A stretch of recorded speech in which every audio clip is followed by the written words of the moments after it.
عبد الرحمن بن موکل کہتے ہیں کہ میں نے صبح کی نماز حضرت علی علیہ السلام کے ساتھ پڑھی اور آپ علیہ السلام نے قنوت کیا اور یہ الفاظ کہے: اے اللہ، معاویہ اور اس کے گروہ، عمر بن عاص اور اس کے گروہ، ابو سلمہ اور عبداللہ بن قیس اور اس کے گروہ کو پکڑ لے، ان کو برباد کر دے۔ پھر آپ علیہ السلام نے فرمایا کہ مجھے اللہ تعالیٰ کے ہاں امید ہے کہ صفین اور جمل کے مقتولین جو ہمارے ہاتھوں قتل ہوئے اور جن کے ہاتھوں ہماری فوج کے سپاہی شہید ہوئے، اللہ سے امید کرتا ہوں کہ اللہ ان کو معاف فرما دے گا۔ پھر میرے اور معاویہ کے درمیان فیصلہ ہوگا، یعنی حضرت علی رضی اللہ تعالیٰ عنہ نے جنگ جمل اور جنگ صفین کے اپنے مخالفین کے لیے تو اللہ تعالیٰ کے ہاں مغفرت کی امید رکھی، لیکن امیر معاویہ کو اللہ تعالیٰ کے حضور پیش ہو کر ان سے اپنا حق اور جواب لینے کے بارے میں ارشاد فرمایا۔ آپ علیہ السلام نے امیر معاویہ کو معاف نہ کیا۔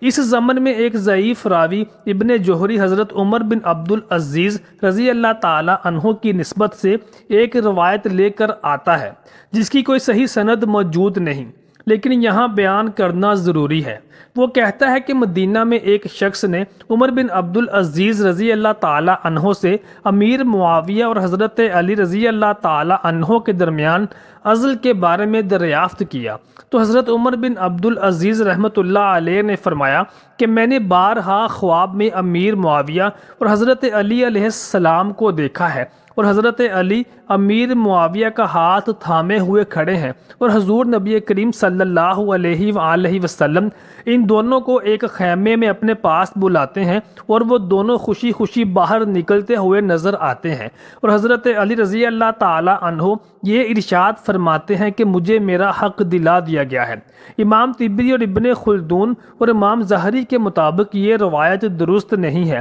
اور صرف ایک خواب کی بنیاد پر بنو امیہ کے ان تمام ملکیتی اقدامات کو فراموش نہیں کیا جا سکتا، بلکہ حضرت علی رضی اللہ تعالی عنہ کے الفاظ کو ہی ملحوظ خاطر رکھا جائے گا۔ آپ علیہ السلام نے فرمایا تھا کہ پل صراط پر میں امیر معاویہ سے اپنا حق لوں گا۔ سیدنا علی رضی اللہ تعالی عنہ اور امیر معاویہ کے درمیان رنجش کا سب سے بڑا سبب حضرت عثمان غنی رضی اللہ تعالی عنہ کی اندوناک شہادت ہے۔ حضرت عثمان غنی رضی اللہ تعالی عنہ چونکہ بنو امیہ سے تعلق رکھتے تھے، اور امیر معاویہ بھی بنو امیہ کے خاندان سے تھے، اور خاندانی نسبت کی وجہ سے وہ سیدنا عثمان رضی اللہ تعالی عنہ کا قصاص لینے پر مصر تھے، اور کچھ حلقے حضرت علی رضی اللہ تعالی عنہ کو ہی سیدنا عثمان غنی رضی اللہ تعالی عنہ کی شہادت میں ملوث بھی سمجھتے تھے، کیونکہ حضرت علی رضی اللہ تعالی عنہ شہادت عثمان غنی کے وقت مدینہ منورہ میں موجود تھے۔ اس کے باوجود حضرت عثمان غنی رضی اللہ تعالی عنہ کو بچا نہ سکے، لیکن حالات اور واقعات کے مطابق حقائق کچھ اور تھے۔ حضرت علی رضی اللہ تعالی عنہ مدینہ میں موجود ضرور تھے، مگر سیدنا عثمان غنی رضی اللہ تعالی عنہ کے گھر کے محاصرے کے وقت باغیوں اور بلوائیوں نے تمام جید صحابہ کرام رضوان اللہ علیہم اجمعین کو یا تو ان کے گھروں میں محصور کر دیا تھا اور یا ان کو مدینے سے نکال دیا تھا۔ حضرت علی رضی اللہ تعالی عنہ بھی انہی صحابہ کرام میں شامل تھے جن کے گھر پر باغیوں اور بلوائیوں نے محاصرہ بٹھا رکھا تھا۔ حضرت عثمان غنی رضی اللہ تعالی عنہ نے اپنی شہادت سے پہلے امام علی رضی اللہ تعالی عنہ کے گھر کی طرف ایک قاصد بھیجا تاکہ وہ ان کی جان بچانے کے لیے آ سکے، لیکن حضرت علی رضی اللہ تعالی عنہ کوشش کے باوجود سیدنا عثمان غنی رضی اللہ تعالی عنہ کی مدد کے لیے نہ جا سکے، اور یوں سیدنا عثمان غنی رضی اللہ تعالی عنہ کی مظلومانہ شہادت وقوع پذیر ہوئی۔ شہادت عثمان غنی رضی اللہ تعالی عنہ کے بعد مدینہ کے حالات بہت پرآشوب ہو چکے تھے۔ پورے اسلامی نظام پر بلوائیوں اور باغیوں کا قبضہ تھا۔ اسلامی حکومت کا شیرازہ سیاسی طور پر بکھر چکا تھا۔ ایسے حالات میں صحابہ کرام علیہ السلام کی ایک جماعت نے حضرت علی رضی اللہ تعالی عنہ کی بارگاہ میں حاضر ہوئی اور ان سے خلافت کا بار گراں اپنے کاندھوں پر اٹھانے کی درخواست کی۔ حضرت علی نے فرمایا کہ میں اس سے معذرت کرتا ہوں، تو اس جماعت نے بے حد اصرار کیا تو حضرت علی رضی اللہ تعالی عنہ نے یہ خلافت کا بار گراں اٹھانے کا فیصلہ کیا، لیکن شام میں بنو امیہ کے پہلے خلیفہ امیر معاویہ چونکہ جانتے تھے کہ اگر علی رضی اللہ تعالیٰ عنہ کی خلافت قائم ہوگی اور مضبوط ہو گئی تو سب سے پہلے ان کی حکومت کو خطرہ ہوگا، چنانچہ انہوں نے عثمان غنی رضی اللہ تعالیٰ عنہ کے